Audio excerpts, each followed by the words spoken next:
So it's that time of the week again, and time for another farm update from me. Had a lot going on the farm this week. So in today's waffle, we're looking at how we mix the feed we put in our songbird buckets. You'll see these behind me here. You've seen us go through these. We use a lot of these throughout the farm. We buy it in special mixtures in bags from King's Crops. So we look at how we mix that. I've also got some brilliant footage of a deer eating from underneath one of our pheasant partridge feeders, and also some partridges under the feeder. Thanks to Ian Hooton and his GoPro, who helps us in the workshop, and he captured that this last week, so that's really good. And also this week starts the big Farmland bird count, where you can go out in onto your farms and count in one particular area the amount of songbirds you see in a half an hour period. But anyway, there's guidelines on what to do and what not to do. It's run and organised by the Game and Wildlife Conservancy Trust. I'll put a link onto in the description of this video how you can get the details for that. And to mark that week, this time or a few days ago, I had Sean Dunderdale from BBC Radio Lincolnshire and Jim Egan from King's Crops come to the farm to talk about it. That's and then we're going to put that's going on the programme on BBC Radio Lincolnshire tonight on County Links, the farming programme that Sean Dunderdale presents. So I'll put the link for that also in the description of this video, and you can listen to that later tonight. It's 6 till 7 p.m. Also this week we've gone round with Fred, our agronomist from Agri. We're doing NMIN soil samples with fertiliser prices being where they are. So important that nutrient is targeted in the right place. We test various fields and we go through how we do that. We've also moved the grain stirrers. We've got to the back of one of our sheds with loading wheat out, and the stirrers were in the way, and some of you saw we putting those in at harvest time. So I'll show you a bit how the grain stirrers work and a little bit of an insert from harvest time as well. We've also loaded some seed beans out of the shed that's gone to Agri, and also some seed wheat.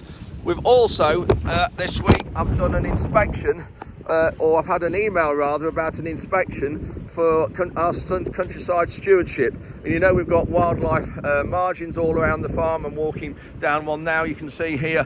And it's not an inspection where somebody comes to the farm. That usually happens. I have to send photographs in of the margins with a map and things, so I'll just have a little bit of a clip of that and what we're doing there. And again, that's to receive the payment we get for doing all these things for the environment. And I think I'm only apparently 5% of the applicants get these inspections, and then after that I think there's a certain percentage when we send the photographs through and I send the maps through of where we are. I think there's a certain percentage then we'll actually get a visit, but it's all since COVID they're doing more now of this photographic stuff.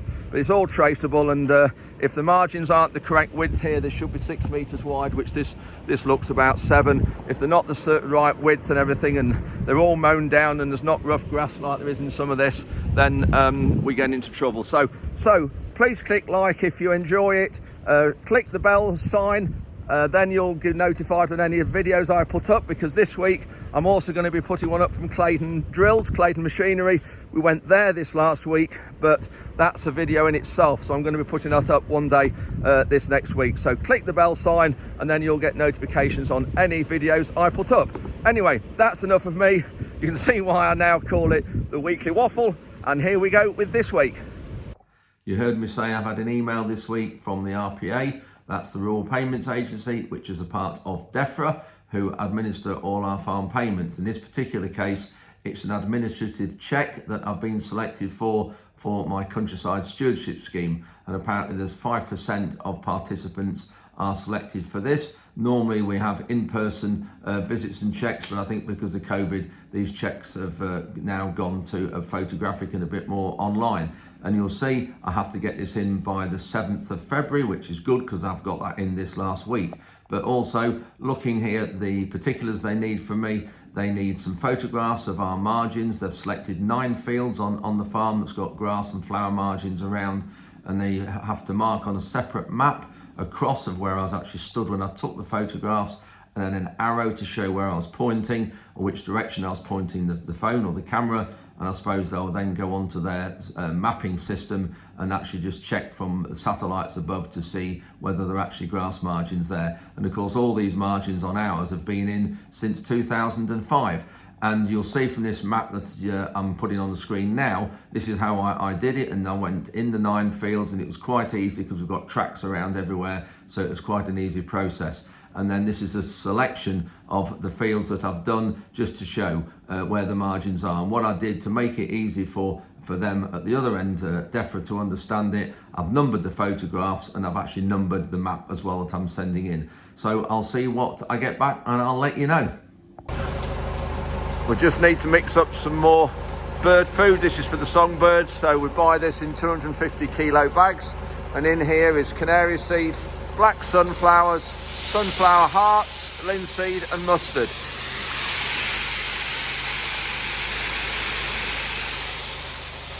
And then we need to put 100 kilograms of oilseed rape in it and 650 kilograms of wheat to make up a ton. You can just see the various seed there. And then we mix it in the hoppers, circulate it round to mix it up. We've got some pure wheat in this hopper.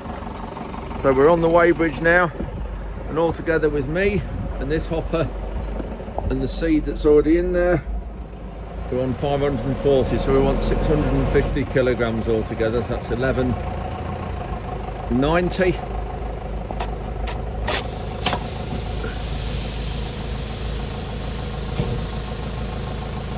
$11.90, I think. Was it? Yeah.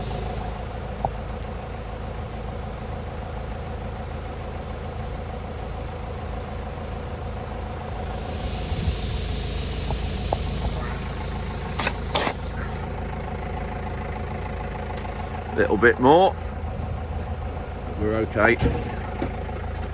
And now we need 100 kilos of oilseed rape. So there we are, just putting some rape in out the bucket, and then we'll circulate this round, and that's it, job done.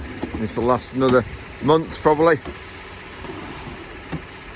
And the other day I was asked how many tons we use, and with the wheat it's probably about 5 tons, and then this special mixture, we're probably, how many bags are we in? 4 in a year? 4 in a year of 250, so a ton of this as well.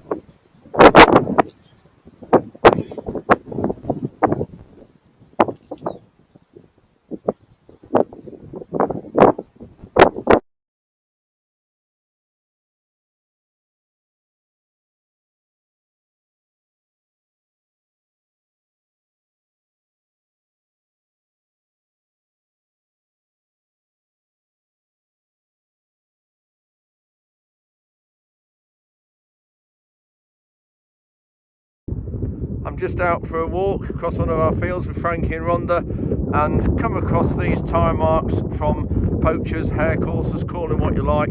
I'll call them scum, because we're constantly told by DEFRA and the government to look after our soil, do less, grow cover crops, think about the environment, and then we've got this damage to the soil that really is unacceptable when you look at the depth these wheelings have gone to. I'll just turn the camera around in a minute and just show you, but I'm sorry to say, use the word scum, but that's what people are who do this. If I drove across their property with a tractor and put a rut in like this 6 inches deep, I wonder what they'd call me. But I'm just going to turn this camera around because I'm really hacked off with this. So there we go. Now this field has had cover crops on it. It's been grazed by sheep. The sheep are just across in the distance. You can just see them on there. So it's a 60-acre field. So this field was going to be direct drilled, but look at these wheelings, and then when you look here how deep they are, I'm actually just going to kneel right down, and now look at that.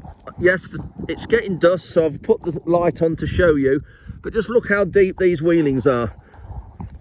And we're going to direct drill this So we're going to have to, this area, go a lot deeper to get rid of these weedings. But this is the type of thing we have to put up with and deal with all the time. And the government do absolutely nothing about this, nothing whatsoever. And it really pisses me off that we have to put up with this sort of thing. If Boris Johnson had this sort of thing around 10 Downing Street, they wouldn't have all those parties. I'm bloody sure of that.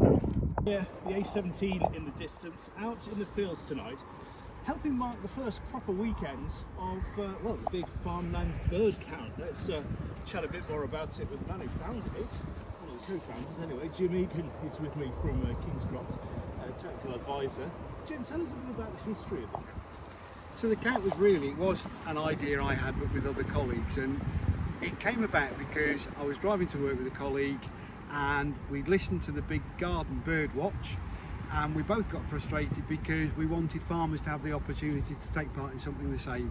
It was a harebrained idea back in 2013, and now we're in our 8th year of the big Farmland bird count. So it's worked, and it's a really great way of farmers being able to demonstrate to the general public what they do and what's around on the farm. Simple as go and find a quiet spot on the farm and spend half an hour, and we actually really encourage people to go where you know you're going to see something. So analogy straight back to the big garden bird watch, you put a feeder up for a week before you do it, so you know you're going to see birds. It's BBC Radio Lincolnshire County Links this evening, helping launch the big Farmland bird count. We heard earlier from Jim Egan. Jim's still with us. We'll chat a bit more with Jim a little later in the programme. But we are on the farm of Andrew Ward. We thought, Andrew, we come back here to Lebanon because we were here, before Christmas, and we touched briefly on what you're doing for the environment. But you're very much keen on counting the birds, aren't you, and taking part in the count? Yeah, definitely, and we've been doing this now since 2005 with all the wildlife bits we've been having around the farm and all the stewardship areas. And all those seeds are provided throughout the winter for farmland birds until now, because the ones we've looked at, you can see nearly all the seeds gone. And that's why it's really important that we do the supplementary feeding that Andrew's talked about through buckets, and he also scatter feeds some as well. Once again, our time is nearly up on County Links for this week. We've been hosted wonderfully by Andrew Ward once again. Jim Egan is here as well, technical advisor at King's Crops. So I've got Fred, our agronomist here from Agri, and this time of year we go around all the fields testing the soil for nitrogen. So Fred, what's the reason for this and why do we do this? Well, I mean, agronomists this time of year and farmers alike, they're obviously planning this next year of nutrition and what we're going to do in terms of nitrogen, how we're going to feed the crops, and which, you know, you can do basic ways of doing that through previous cropping and using the RB209 obviously to give you a broad figure. Now what we're doing today, we're actually doing proper N-min sampling, so we're actually physically testing what nitrogen is available in the soil as we speak, and also with what we're doing with this CF N-min sample is it will also predict what will become available throughout the season. So it gives you an accurate figure rather than something written out of the book which is, you know, a bit broad, might not be that specific to your crop or your land. And it's basically giving you an exact figure so we can work on that going through the season to make sure we're feeding the right amount of nitrogen, not too much and not too little. And with nitrogen being over £600 a tonne now, doing something like this is even more important to make sure every single kilogram we put on is used by the crop, obviously. Absolutely, yeah. And also from an environmental point of view, you know, we don't want to be flinging nitrogen on for the sake of it and obviously causing enriched waterways. We don't want to do that, so we're trying our best to utilise nitrogen as best we can. So what we're doing is here we actually choose the various selection of fields around the farm. So we've got probably 15 or 18 fields dotted around the farm. We're trying to choose blocks of land that's the same soil type, so we can use one block of land for 4 or 5 different crops or different fields. Try and choose some that's had the same crop last year, because obviously there'll be a carryover of nitrogen left in the soil from last year. So we're trying to utilise it, because the cost of these, is it about £100 a sample? Yeah, they're about £100, £120 a sample, so they're not cheap, but no, you know, when you take into calculation of the price of nitrogen today, and you're potentially going to save quite a considerable amount by not applying as much, because there might be quite a lot of nitrogen already available in the soil.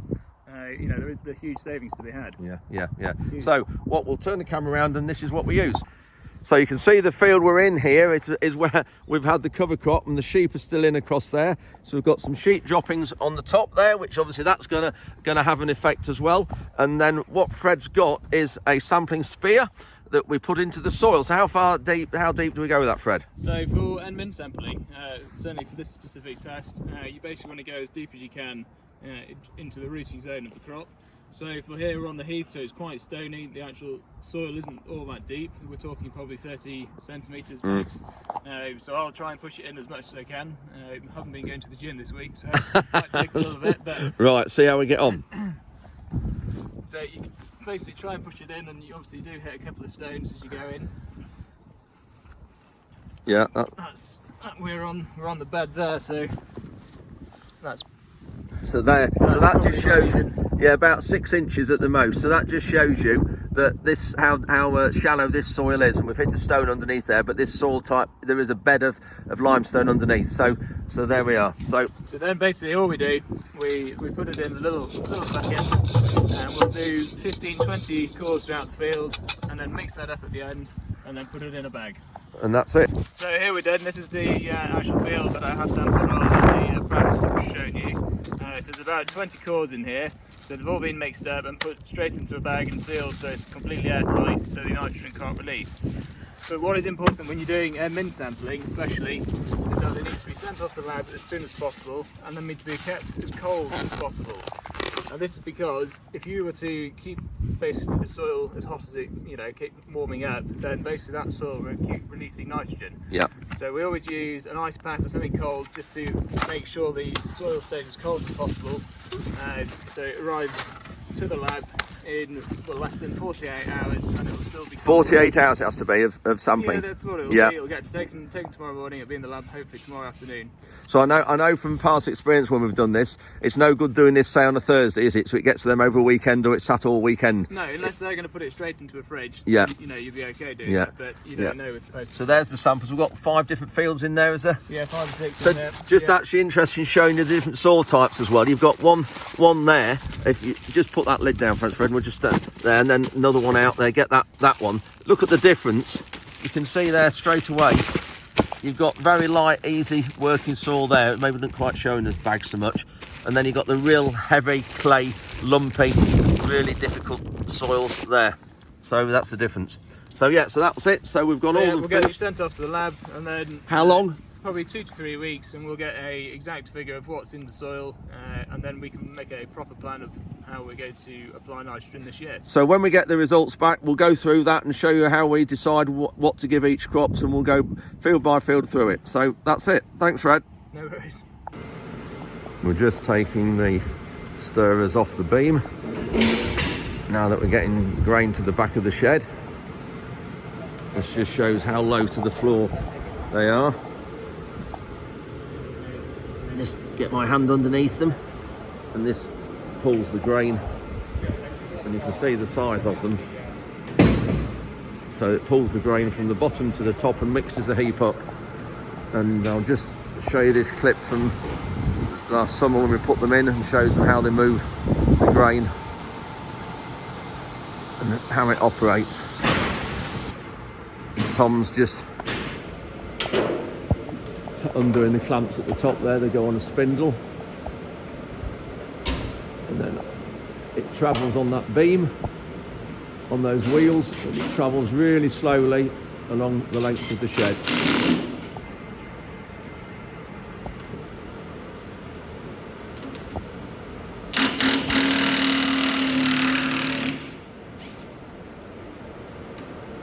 There's just 2 bolts holding a clamp either side of the top of the little auger. Just see there, that's it, that's out, that's dropped it down.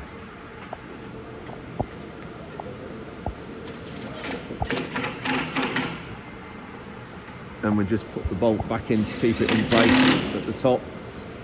So I'm just in the Manitou in the cage with Tom. Ruben's just lifting us up to where the beams are, up here.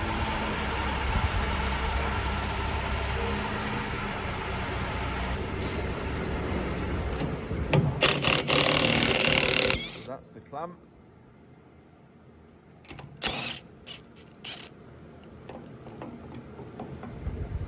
Goes up in the stem, inside there, and some of them are a bit tight like this one is. And you got a hammer.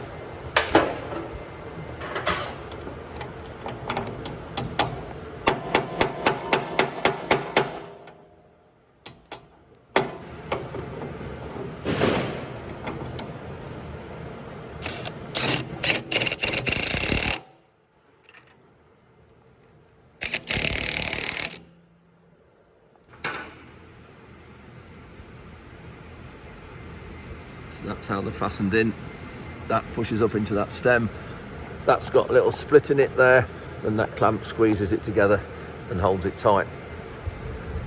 And then that's the control panel, and it runs on the top of the air tunnel all the way along there.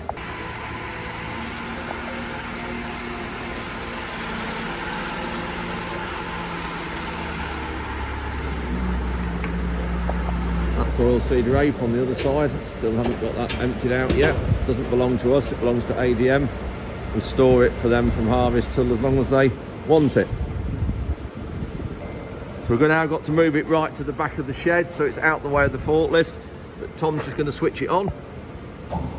And that's how they start. So those two start turning, and they would normally have the screws on, and then those start turning afterwards. And it's just simple motors on that beam there, and that moves it along. Is it going along yet, Tom, on the tunnel? Click to the right. It'll say there's one. Yeah, it's on the right. It says right. It's starting to move now. It is moving. Yeah. Yeah. It's starting. So under there.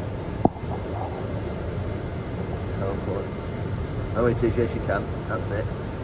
Just see the roller moving, and it moves so slowly like that all the way along the shed. And that's it, and it just aerates the grain, cools it, and helps to dry it as well. We're taking some beans out today. We've got a lorry coming. These are seed beans, and these are going to agri. We grew last year about 120 acres for the first time for a number of years. The problem we've got in this shed is they've got the pipes under the crop, so we're having to go over the top of the pipe. So I'll just turn the camera around and show you. The trouble with this shed is it's a bit awkward taking it out because we put pipes under the crop, and for that to cool it and dry it once we get the crop in here. And that wooden tunnel there, that carries the air. You can just see now with Reuben it's difficult. You've got to reach over the pipe, but the beauty of having a telescopic forklift, you can do this, but you obviously try not to damage them.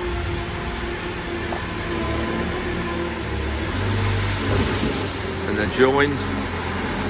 They started off at 6 metre lengths, so that is a join there, and that's one pipe all the way to the end. But then this pipe got split 2 or 3 years ago, so we had to put an extra joiner in. But there is one more pipe at the end, so where those white marks are on the tunnel, that is where the pipes are under the heap. So there was one here where I'm stood, but obviously we've taken this crop out now. But we put these, I suppose these plastic holes in the tunnel here a few years ago, but obviously there's a rip, you can see that's blanked off there to stop the crop going in the tunnel. But really just a useful way of making use of this shed, that when the shed was put up it was just a machinery shed, but it's we made use of it and made it into a grain store. But this pipe here, it's just to locate the tunnels, the tubes when they're under the crop, and so we see where they are. But we've got to be careful of not damaging that other pipe that's underneath the crop in front of the bucket. So just going in the tunnel now, we'll have a look in there and see what that's like. Got our barley seed here, got some oat seed there, so we'll just have a look in here. This is the air tunnel. Put the light on there. Oh, I've had a few beans go through just up here, but you can see, yeah, a few beans have just leaked through. But there's the grill. If I lift that up, if I can get it up there, that's into the shed next door. So we've got these what are they, about every 4 meters, and they don't do a lot of drying, but they do ventilate the heap and cool it. So it's a really good way of cooling the grain. And of course the other side of the tunnel here, we've got the flaps, the copper flaps, to go onto the drying floor, because there's a drying floor on that other side. And we'll just look in that now quickly.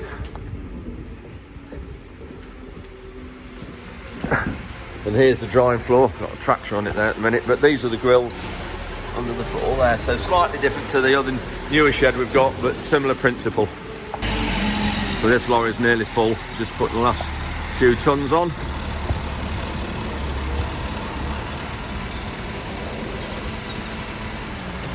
think Cooper's just waiting for the chap to sound the horn.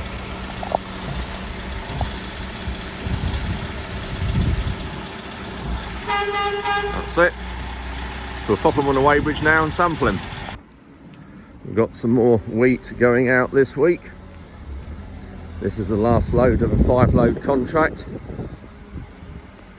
But as with some others of ours, this was sold about a year and a half ago, so it hasn't made the £220 a tonne that it is at the minute. I think this is going out probably 165 maybe, but at the time on the day it was a decent price, and with the yields and the input costs we've made profit of that. But it's one of these things with selling grain, you can't do anything about it once you've done it. On the day you do it, it was right. So that's why we thought we'd sell some and keep some for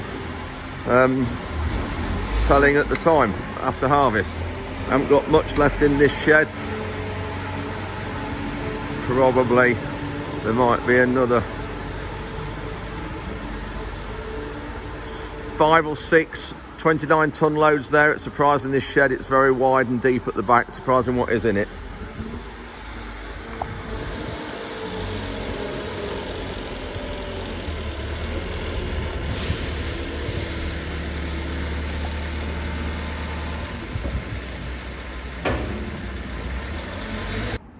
So that's it for this week. Thank you very much for watching. Hope you enjoyed it. Please click like if you did. Click the little bell, notify you when I post any future videos, particularly the one I'm going to post in the week from Claydon Machinery. And while I'm on, I'm actually looking for a Bailey contract tipper, probably 14 or 16 tonne trailer. And I did see one 2 or 3 weeks ago somewhere, and I've been searching through magazines and everywhere, and I cannot find it for the life of me. So if anybody happens to see a used 16 or 14 tonne Bailey contract tipper for sale, please let me know on here. Not a contract dump, because I want one with the back door, so that's why it needs to be the contract tipper, and preferably a 16 tonne. Anyway, that's enough for now. Thanks very much for watching, and we'll see you next time.